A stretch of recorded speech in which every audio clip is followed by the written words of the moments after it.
KTO Radio présente À haute voix, la lecture intégrale des œuvres spirituelles majeures.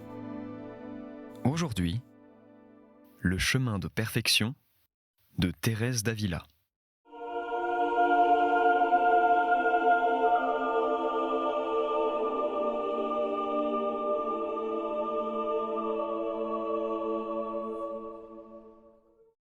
Chapitres 15 à 18. L'humilité. Chapitre 15. Il ne faut point s'excuser, même quand on est condamné sans être coupable. C'est pour moi une grande confusion de parler d'un tel sujet. J'aurais au moins dû pratiquer tant soit peu ce que je vais vous dire concernant cette vertu, et j'avoue que j'y fais très peu de progrès.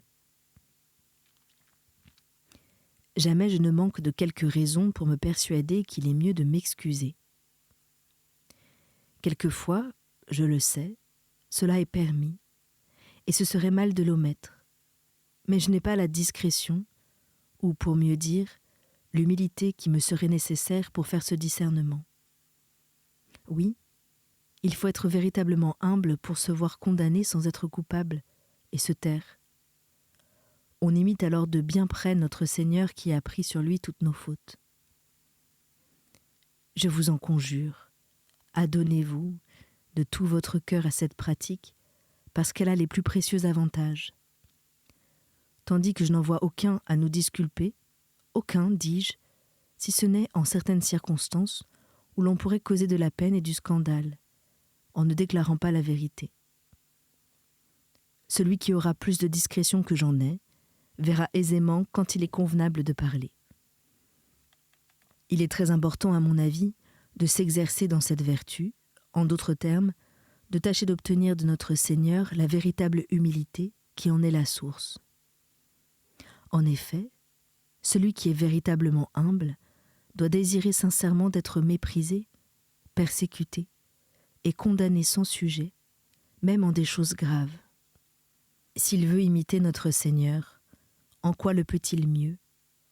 Il n'a besoin pour cela ni de force corporelle, ni de l'aide de qui que ce soit, si ce n'est de Dieu seul. Je voudrais, mes sœurs, que ces grandes vertus fussent la matière de notre étude et de notre pénitence. Je vous retiens, vous le savez, pour les pénitences excessives, parce qu'elles peuvent nuire à la santé, quand on s'y livre sans discrétion. Ici, rien de pareil à craindre. Quelque grandes que soient les vertus intérieures, elles n'enlèvent point les forces du corps nécessaires pour servir la communauté, et elles communiquent à l'âme de l'énergie.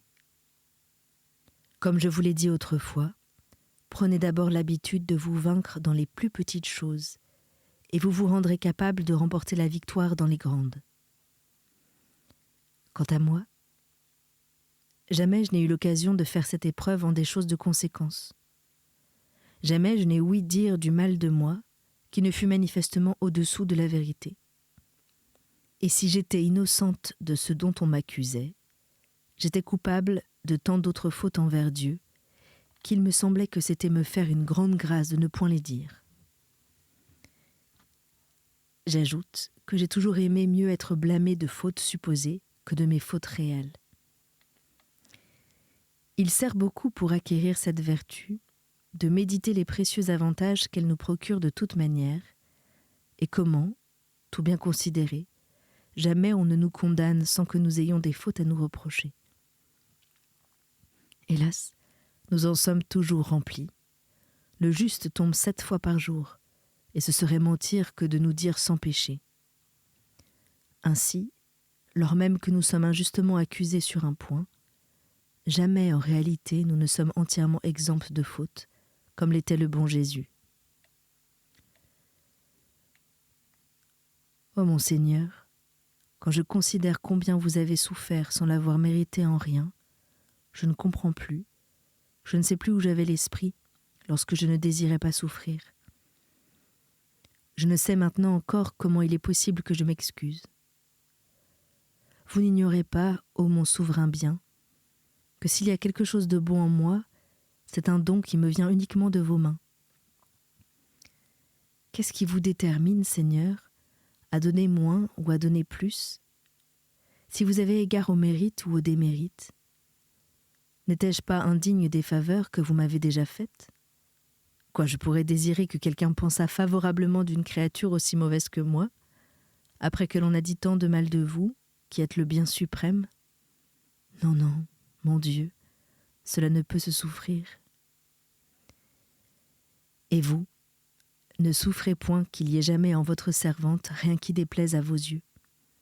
Mes yeux à moi, Seigneur, sont à peine ouverts et ils ne s'offensent de presque rien. Éclairez-moi et faites que je désire, du fond du cœur, être abhorré du monde entier, puisque je vous ai délaissé si souvent, vous qui m'aviez aimé avec tant de fidélité. Qu'est-ce donc, ô mon Dieu, que nous pouvons gagner à contenter les créatures ?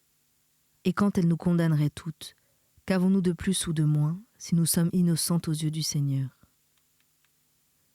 Ô mes sœurs, c'est parce que nous ne comprenons pas assez cette vérité que nous ne serons jamais parfaites. Il faut donc considérer à loisir et estimer à sa juste valeur ce qui est et ce qui n'est pas. Quand il n'y aurait dans une fausse accusation d'autre avantage que la honte de la personne qui vous accuse, en voyant que vous vous laissez condamner injustement, ne serait-ce pas un très grand bien ? Un acte de ce genre parle quelquefois plus éloquemment que 10 sermons. Et puisqu'il nous est interdit par l'apôtre et par notre incapacité naturelle de prêcher de parole, efforçons-nous de prêcher d'exemple. C'est pour toutes un devoir. Quelque étroite que soit la clôture, ne pensez pas que le mal ou le bien que vous ferez doivent rester secrets.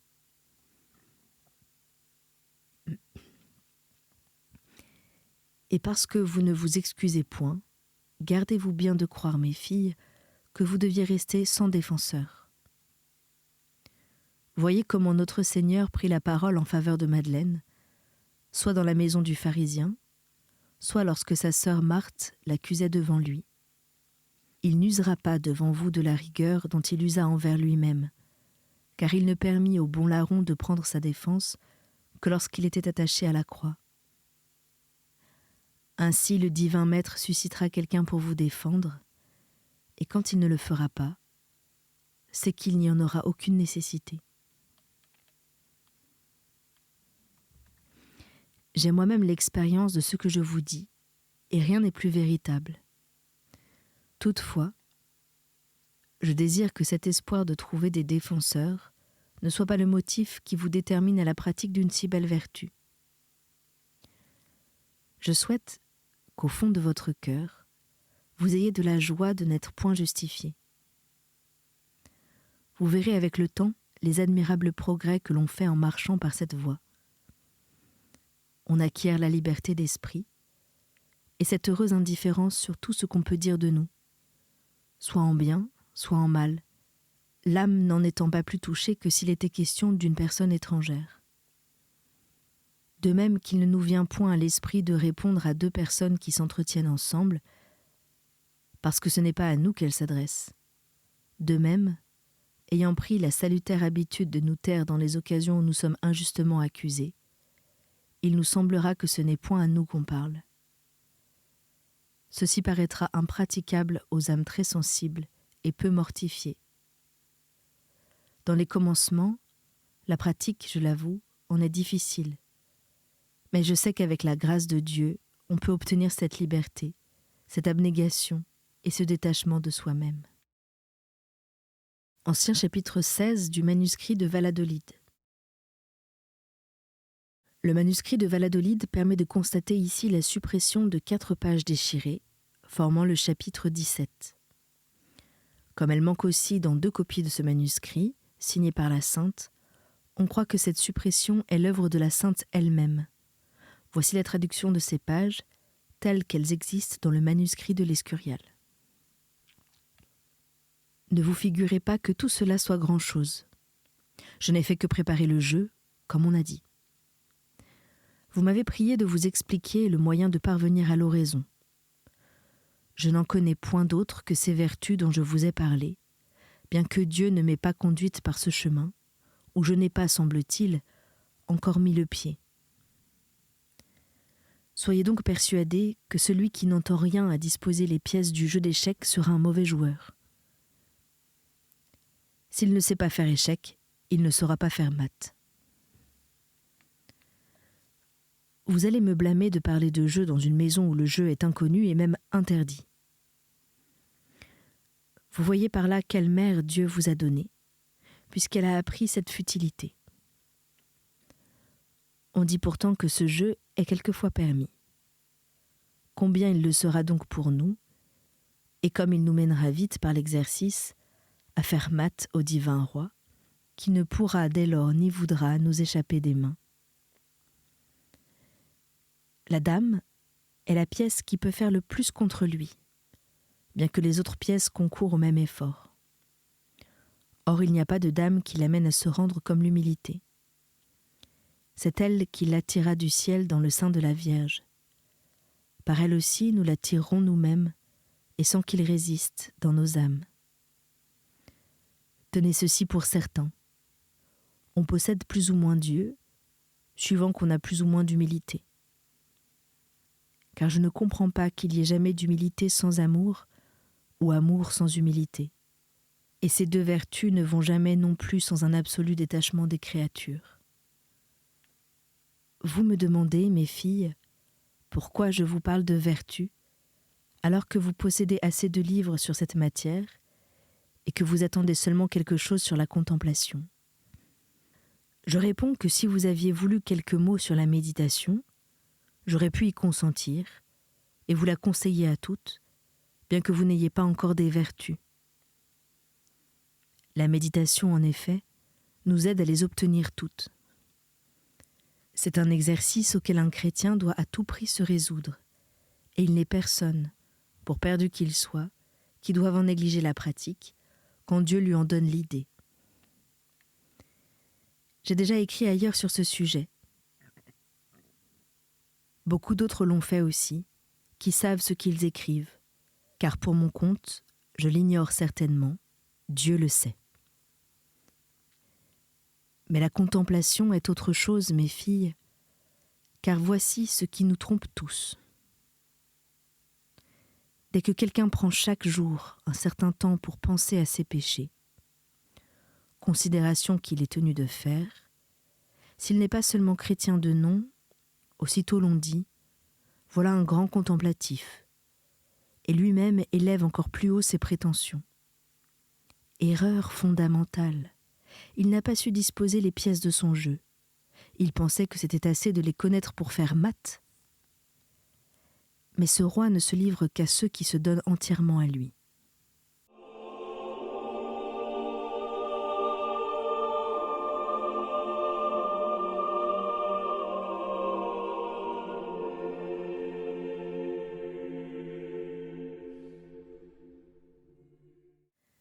Chapitre 16. La contemplation demande une plus haute perfection de vie que la simple oraison. Pourquoi cependant Dieu élève quelquefois des âmes dissipées à la contemplation parfaite? Souffrez, mes filles, qu'avant de vous montrer, selon votre désir, le chemin de la contemplation, je vous parle avec quelque étendue de certains points qui vous paraîtront peut-être moins importants, mais qui ne laissent pas, à mon avis, de l'être beaucoup. Si vous ne voulez ni les entendre, ni les pratiquer, restez-en toute votre vie à votre oraison mentale. Je vous déclare à vous, et à toutes les âmes qui prétendent s'élever à la contemplation, que vous n'y arriverez jamais. Il peut se faire que je me trompe en jugeant des autres par moi-même, mais moi, j'en ai fait la triste expérience pendant 20 ans. Comme peut-être quelques-unes d'entre vous ne savent pas bien ce que c'est que l'oraison mentale, je vais l'expliquer. Plaise à Dieu que chacune de vous pratiquât cette oraison comme il faut. Mais je crains que vous n'ayez beaucoup de peine à y réussir si vous ne travaillez énergiquement à l'acquisition des vertus, à la vérité il n'est pas requis pour la simple oraison de les posséder dans un degré aussi éminent que pour la contemplation. Non, jamais le roi de gloire ne viendra dans notre âme, j'entends pour lui être uni, si nous ne faisons de vrais efforts pour arriver à la vertu et à la vertu très haute. Je veux pourtant ajouter ici une explication. Car si vous constatiez dans mes écrits quelque inexactitude, vous ne me croiriez plus en rien, et vous auriez raison si je le faisais de propos délibérés. Mais Dieu m'en garde. Le jour où je m'écarterai de la vérité, ce sera par inadvertance et faute d'en savoir davantage. Je veux donc dire que quelquefois, il plaira à Dieu d'accorder cette insigne faveur de l'union à des personnes qui sont en mauvais état, afin de les retirer par ce moyen d'entre les mains du démon. Ô mon Seigneur, que de fois nous vous mettons aux prises avec cet ennemi. Pour nous apprendre à le vaincre, n'était-ce pas assez d'avoir souffert qu'il vous prit entre ses bras quand il vous porta sur le haut du temple? Quel spectacle, mes filles, que celui de ce divin soleil saisi par les ténèbres! De quelle terreur dut être agité ce malheureux esprit, sans toutefois en comprendre la cause, parce qu'il plut à Dieu de la lui cacher. Bénie soit une si grande bonté et une si grande miséricorde, mais quelle honte, je le répète, que des chrétiens le livrent ainsi chaque jour aux étreintes d'un si abominable monstre. Vous eûtes besoin, Seigneur, pour vaincre ce maudit, d'avoir les bras bien forts. Mais comment ne sont-ils pas restés affaiblis par les tourments de la croix? Oh, qu'il est bien vrai que l'amour guérit lui-même toutes les blessures qu'il fait. Aussi je crois que si vous eussiez voulu survivre à vos tourments, le même amour qui vous les fit endurer pour nous aurait sans nul autre remède refermé vos plaies. Ô mon Dieu, qui versera donc ce baume d'amour sur les peines et les souffrances de ma vie? J'irai au-devant d'elle avec bonheur, sûr d'être guéri par un remède si salutaire.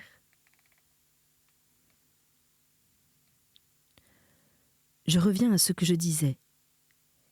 Il est des âmes que Dieu sait pouvoir gagner par le moyen de ses faveurs.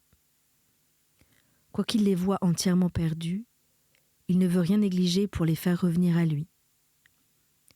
Ainsi, malgré le mauvais état et le dénuement de vertu où elles sont, il leur accorde des goûts, des délices, des tendresses qui commencent à exciter en elles de saints désirs. Quelquefois même, mais rarement, il les fait entrer dans une contemplation qui, à la vérité, dure peu.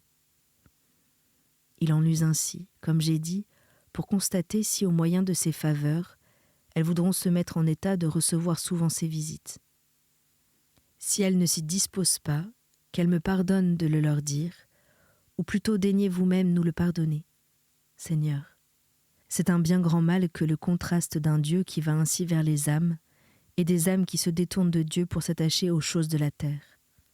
Je crois que notre Seigneur propose ses faveurs à beaucoup de personnes, mais qu'il y en a peu qui se mettent dans les dispositions requises pour en jouir. Lorsque le divin Maître accorde ses faveurs à une âme et qu'elle reste fidèle à y répondre, il ne cesse plus de l'enrichir qu'il ne les conduit à un très haut degré de perfection. Si au contraire, nous nous donnons à lui avec une résolution moins absolue que la sienne, c'est beaucoup qui nous laissent dans l'oraison mentale et nous visitent de temps en temps comme des serviteurs qui travaillent à la vigne. Mais ceux qui se sont donnés à lui sans réserve sont ses enfants bien-aimés. Il ne peut se résoudre à les éloigner de lui, et il ne les éloigne point en effet, parce qu'eux-mêmes ne veulent plus s'éloigner de sa présence. Il les fait asseoir à sa table, et il leur sert les mets dont il se nourrit lui-même, jusqu'à sauter, comme on dit, le morceau de la bouche pour le leur donner. Heureuse union, mes filles, heureux abandon des choses terrestres, qui nous vaut un comble de gloire. Ô mes filles, quand vous serez ainsi dans les bras de Dieu, que vous importera que le monde entier vous condamne. Le Tout-Puissant est votre défenseur. D'un mot il a créé le monde, et vouloir pour lui, c'est faire. Ne craignez donc pas qu'il souffre que l'on parle contre vous, à moins que ce ne soit pour votre plus grand bien. il ne porte pas si peu d'amour à ceux dont il est aimé. S'il en est ainsi, pourquoi, mes sœurs, ne lui témoigneriez-vous pas tout l'amour dont nous sommes capables ? Est-il pour nous un plus bel échange que de lui donner notre amour à la place du sien ? Lui, il peut tout. Nous ne pouvons rien que ce qu'il nous fait pouvoir. Au fond, que faisons-nous pour vous, ô Seigneur, de qui nous tenons l'être ? Nous prenons une petite résolution de vous servir. Voilà tout. En vérité, ce n'est rien. Mais si le divin Maître veut qu'à l'aide de ce rien nous méritions le tout, ne soyons pas si insensés que de ne point nous rendre à son désir. Ô Seigneur, tout notre mal vient de ce que nous ne tenons pas nos yeux attachés sur vous. Si nous ne considérions point autre chose que le chemin, nous arriverions bientôt, mais hélas, nous faisons 1000 chutes, 1000 faux pas. Nous sortons enfin de la voie parce que, je le répète, nous ne tenons pas les yeux fixés sur la voie véritable. On dirait, Seigneur, que ce chemin n'a jamais été suivi, tant il nous paraît nouveau. N'est-il pas déplorable de voir ce qui se passe si souvent ? Dès qu'on nous déprécie tant soit peu, nous ne le supportons pas. Nous trouvons cela intolérable et nous nous hâtons de dire « Oh, nous ne sommes pas saintes ». Non, mes sœurs, n'excusez pas vos imperfections en disant que vous n'êtes ni des saintes ni des anges. Vous ne l'êtes pas sans doute, mais pensez plutôt qu'avec des efforts et avec l'aide de Dieu, vous pouvez le devenir. N'appréhendez pas que Dieu cesse de vous soutenir, craignez plutôt votre négligence.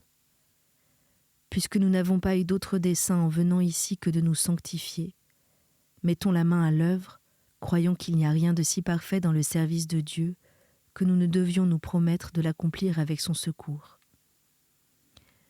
Je voudrais voir parmi vous cette présomption, tout au profit de l'humilité, cette sainte et aussi audacieuse confiance que Dieu aide les braves et qu'il ne fait pas exception de personne. Voilà une discrétion. Revenant à mon sujet, je vais exposer la nature de l'oraison mentale et de la contemplation. Il y a là, ce me semble, de la témérité. Mais avec vous, tout passe. Peut-être comprendrez-vous mieux cette matière dans mon style grossier que dans le style d'auteur élégant. Daigne le Seigneur me donner grâce pour cela. Amen. C'était À haute voix, une émission de KTO Radio. Aujourd'hui, Le chemin de perfection de Thérèse d'Avila. Lecture, Anne-Céline Pellarini. Captation et réalisation, Aymeric Plouminec et Thibaut Dagalier. Une émission disponible en podcast sur ktoradio.com et sur l'application KTO Radio.